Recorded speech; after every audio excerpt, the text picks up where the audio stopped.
This is part 3 in the grade 8 equations series, and we are going to solve equations using the multiplicative inverse. Let's look at the examples. First thing we need to do, we need to understand the following. If I gave you the number or the fraction 2/5, what is its reciprocal? Well, the reciprocal of that is going to be 5/2. What is the reciprocal of -7? Well, -7 I could write as -7/1, so its reciprocal is going to be 1/7. Now remember, we don't really like to put the negative at the bottom, so I would prefer to say -7/1. Its reciprocal is -1/7. Right, if we multiply these two, so I'm going to multiply these reciprocals.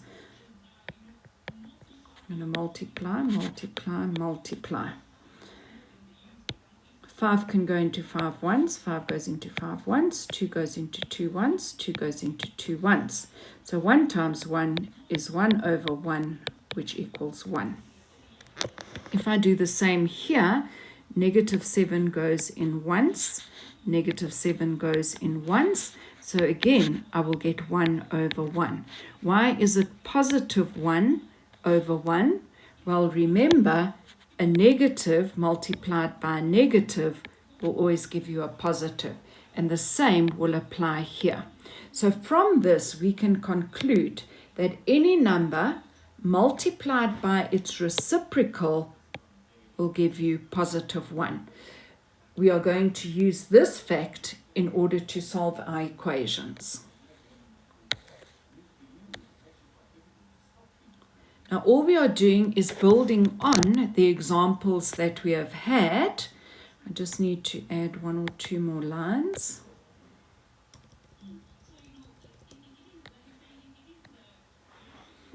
Right, so nothing has changed. We just build on to what we know. We want the variables on the left-hand side and we want the constants on the right-hand side. And I can only do it when I have an equation. In other words, I have an equal sign. When I look at that, my variable, this one is in the right place, correct place. This is in the wrong place. So I'm going to use my additive inverse. If I go -8 plus 8, that gives me 0, which is what I'm working towards. Now I will have 4y equals, if I added 8 on this side, I must add 8 on the right-hand side. So it's going to be 20 plus 8.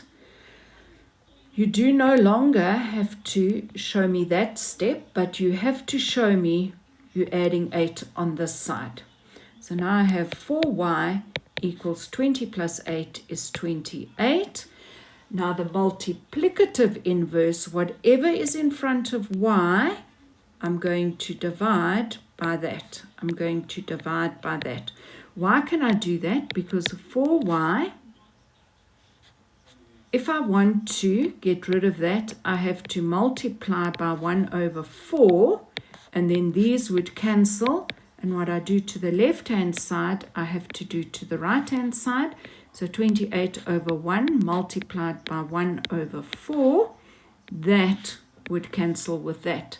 4, its multiplicative inverse is 1/4. Because remember, 4/1, if I tip it, it becomes 1/4. So that is the idea that I'm using here. Then these two will cancel and I have y equals 4 goes into 4 ones, 4 into 28 goes 7, so y equals 7.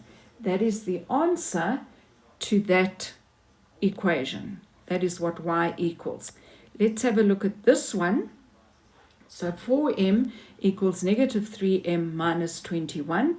Again, we want to get our variables on the left-hand side and we want to get our constants on the right-hand side. I'm happy with the 4m. I'm not happy with the -3m, so I'm going to add 3m there, and if I add 3m to the left to keep my equation balanced, I have to add 3m to the left-hand side. So let's write this out neatly. 4m plus 3m equals minus 3m plus 3m minus 21. These two will cancel each other out and give me naught, which is what my aim was, to make sure that my m's are on the left-hand side. I'm adding m's, I write down the family name, and I say 4 plus 3 is 7m equals negative 21.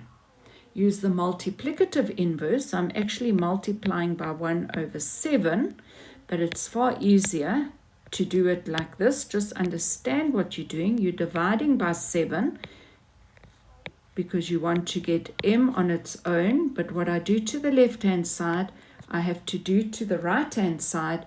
So therefore, m equals 7 goes into 7 1, 7 into 21 goes 3.